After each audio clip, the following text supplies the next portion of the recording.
So some years ago, I came to a sister conference and asked for where could I be helpful, where could I help.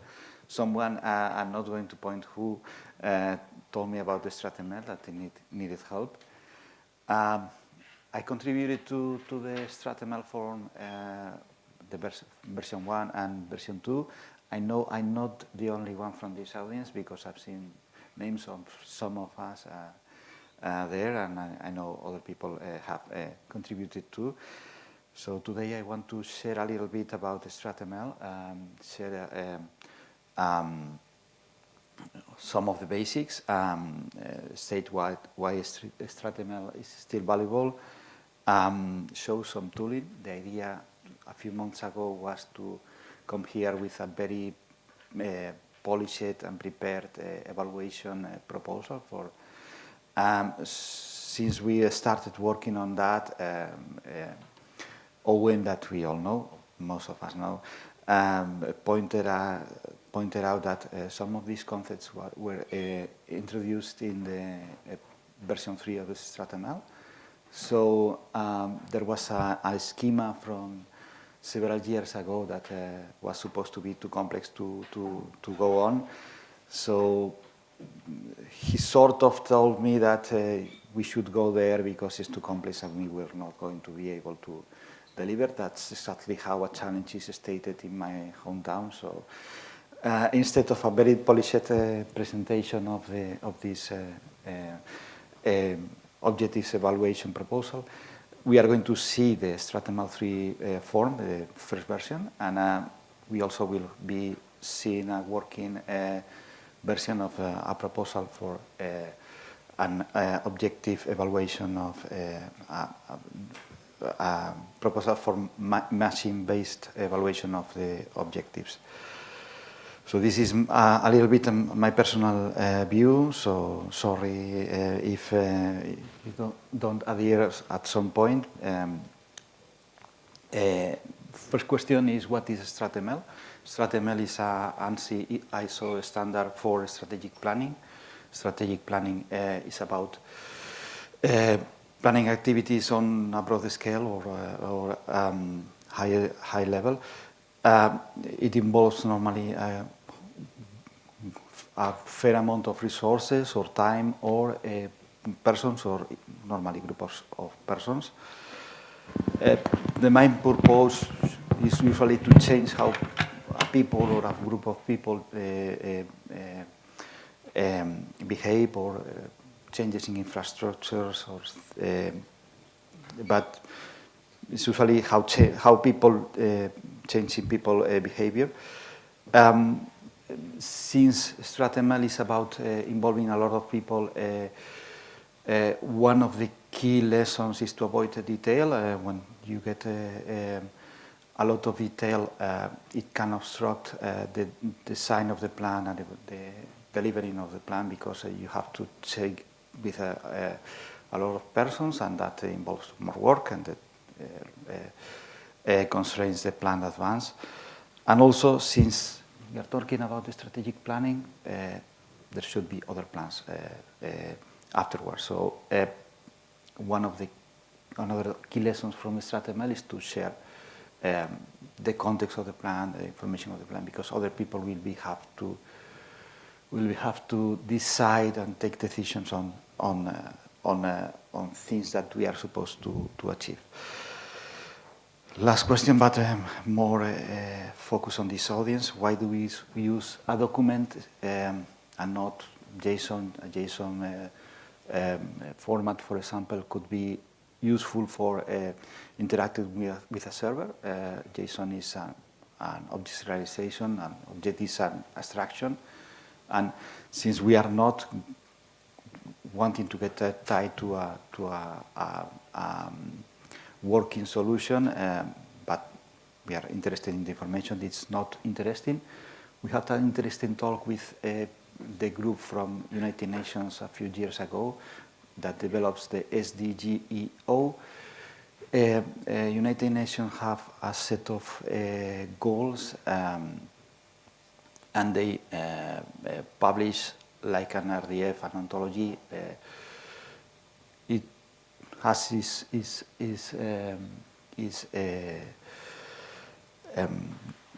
is appropriate because they want a lot of institutions from other places to be able to link their goals to a broader set of goals, and it is a shared problem. So they use a shared format. For us, that we are about planning. Planning is a centralized somehow process, so it makes sense to use a document, XML document format. Regarding why StratML matters, it is a document format. It has valuable knowledge inherited from the group that developed it. It is a group that is difficult to reach. Also, we can reutilize the component, the solutions, the analyze. Regarding our public institutions, we can use to increase traceability. One of the constructs of StratML is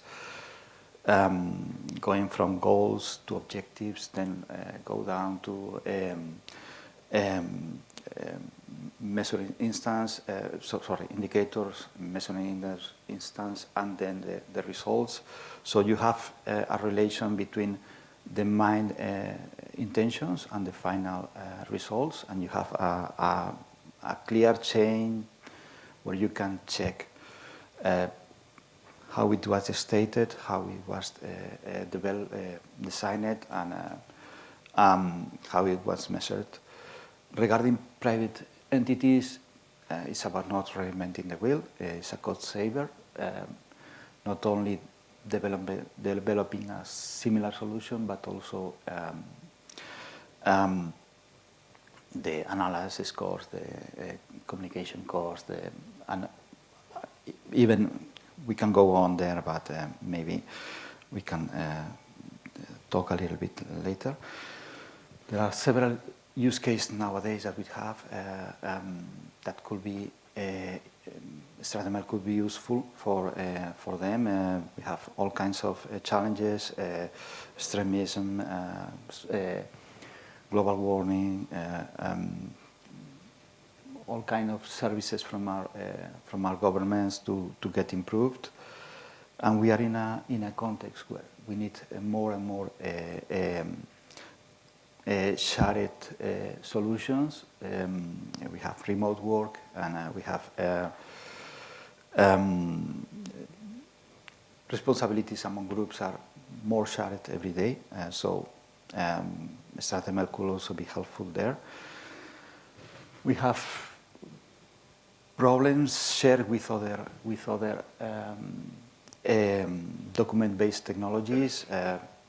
We have a perception of low popularity, even though we are using it every day in a lot of, this is, for example, a document, a zip document with a PPT, or a Word is a document with several XMLs and other form files there inside. It is difficult to build a big UI for a document, for a complex structure, and it is also difficult to get non-technical users involved in technical writing. We are not taking too much time on these issues because we know we have it and it's outside of this scope. Regarding our scope, we have several problems that are specific for us, and number one is tooling. I told you we need more reporting options. I think that StratML lacks one of the key parts, that is the ability to generate follow-up dashboards. This is one of the key problems that we have. We should improve result elements. That's maybe for another talk, more focus on StratML. And the number one of the biggest problems that we have is that objectives are described in natural language, which we know is imprecise, and we can take direct machine-based easily from a natural language objective. We could use AI, but it could be expensive and more complex, and it wouldn't be suitable probably. The lack of a framework for deciding when we are achieving an objective or not is that we can't build a follow-up dashboard, and this is number one. One of the number one problems that I think we have, because it constrains the user base that we are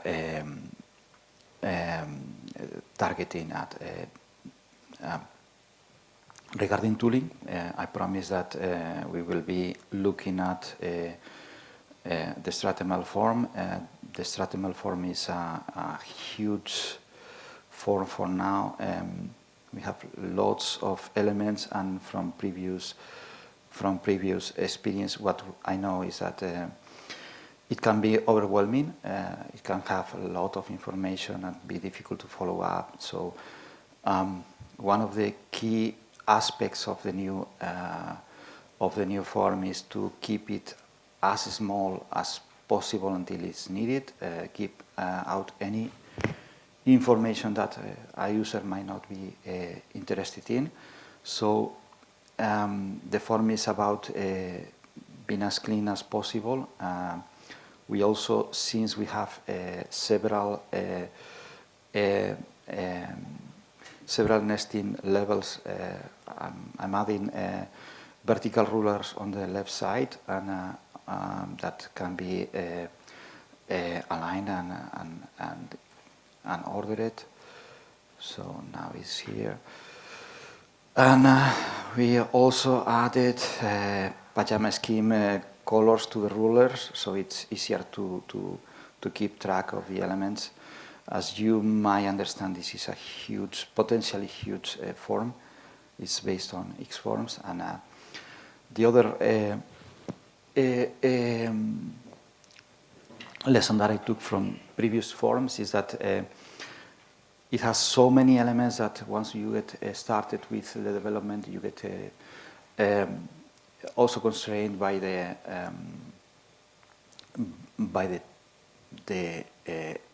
work that you have to maintain. So if you want to keep modifying things, it's better to stick to a generation process. The form was almost completely generated from a schema. The process involves generating a simplified version of the StratML part 3 schema, and from them we generate the form and a second part to adjust labels.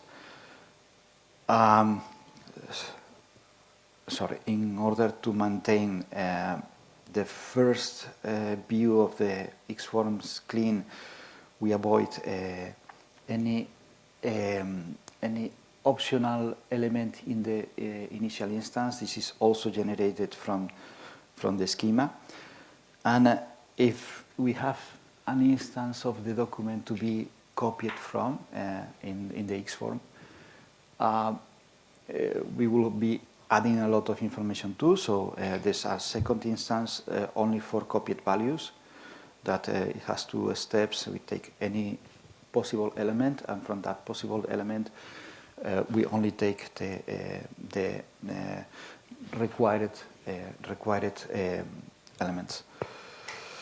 So this is more or less the main groups of the StratML. The first one is about giving context, stating which is the organization is involved, the persons involved. Stakeholders are a key part, as most of these plans are about getting agreements between people. The second main element is context. This is new from StratML part 3. We have the possibility to add several frameworks for describing context. We have SWOT, PESTLE, and also driving forces. This is useful for describing what do we have to what do we have in our context, what we have to deal with.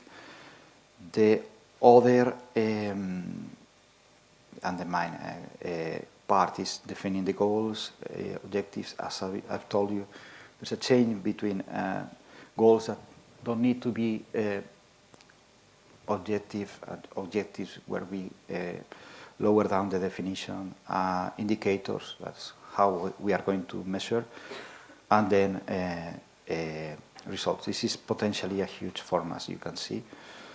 And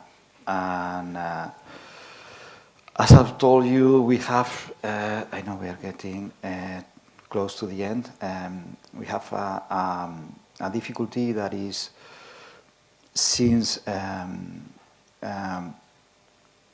we have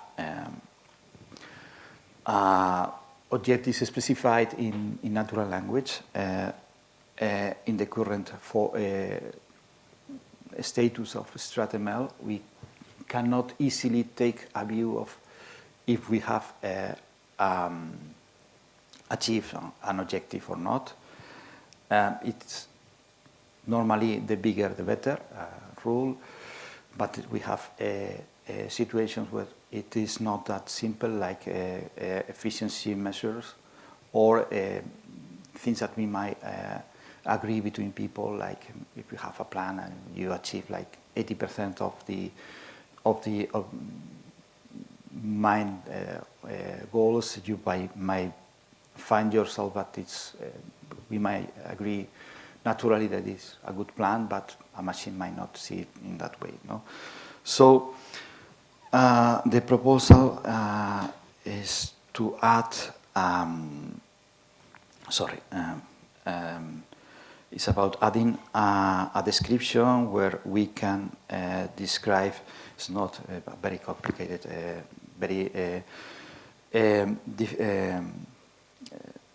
surprising proposal, like adding a framework for specifying these results.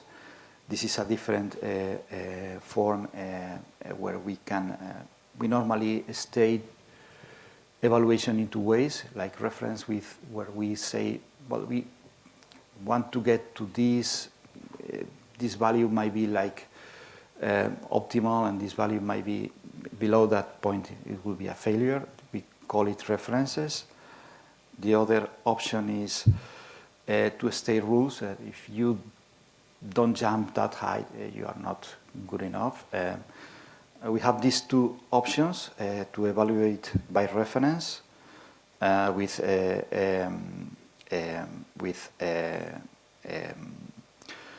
and to evaluate by criteria where we state rules. I'm going to refresh so I don't have to modify values again. With that, we can, for example, build a representation of a plan group where we can state if we have, as I told you, the visualization is not very polite,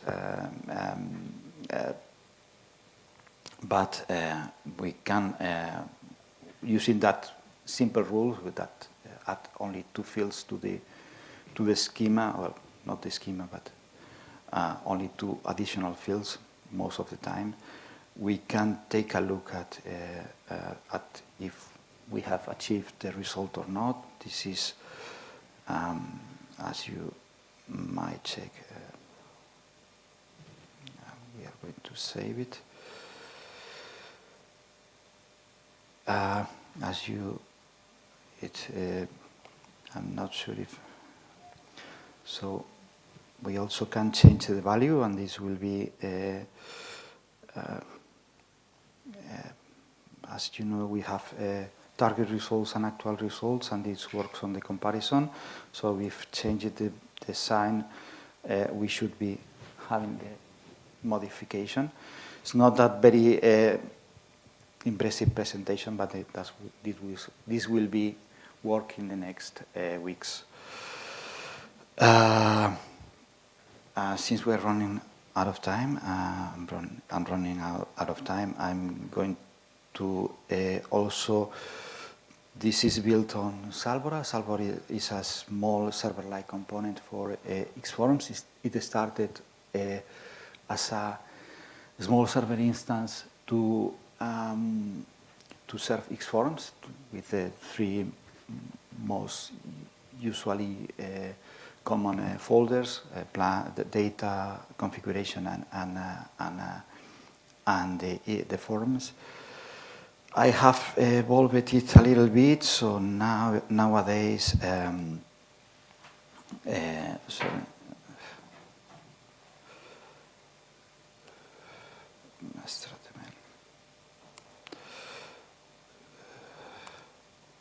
So nowadays it accepts a mapping where we can state documents, a collection of documents. It points directly to local folders, and since it will be interesting to add transformation, you can add a chain of XSLTs where you can define variables in the path or in the key request parameters. And since 2 years ago, it also supports Xprocs, which are the processing that is building this report. It can also map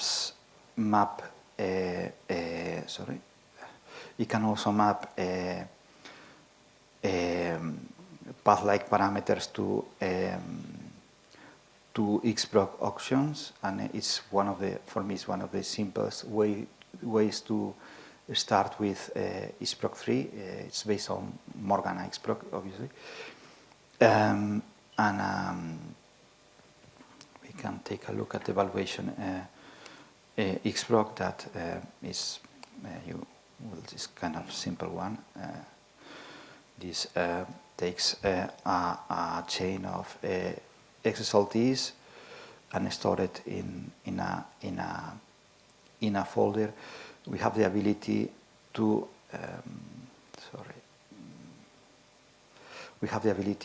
with Salvora to run these Xprocs before or after the request. So you can postpone the processing or execute the Xproc before. So it's 5 minutes to time 30. So if you have any question, maybe it's the best moment. Thank you. Fascinating. So I have two questions, one sort of a high-level one and one a technical one. So the high-level one is, I understand that StratML is used by at least 30 American government departments. Is it used outside American governments? One of the key situations of StratML is that it is used mostly in American administration and mostly for publishing. Since nowadays most of the interest and most of the people supporting StratML is people from publishing, I think that we lack this view of using it for dashboard, because American administration are so huge that usually so huge that they might have this their own BI solutions, and also the reporting process and the evaluation might be done by hand. I'm not aware of many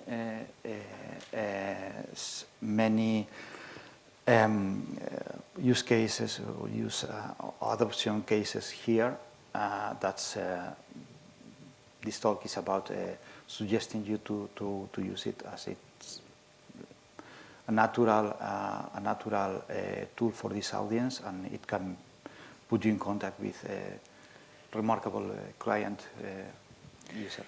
And my technical question, so of course I'm delighted to see Xforms being used so widely, but did I understand that you generate your Xforms from a schema, and if so, is that purely StratML based? I mean, is it tuned for the StratML case, or is it more generally usable for generating Xforms from schemas?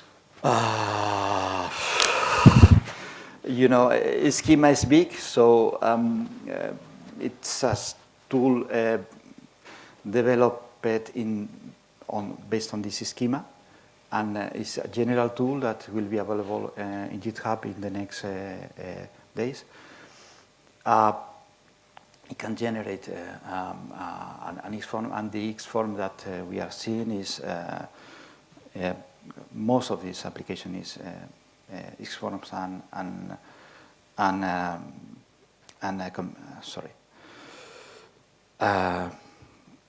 most of this application is, as you can see, you will recognize is pure Xforms, and at this moment is generated from directly. There are several steps. We first take a small vision of the schema because it's quite big. Then we generate the Xform. The Xform, then we change the labels because the element doesn't have spaces and so on. And the other main lesson is that we use different entities that are also generated from. I will share it in GitHub in the next days, but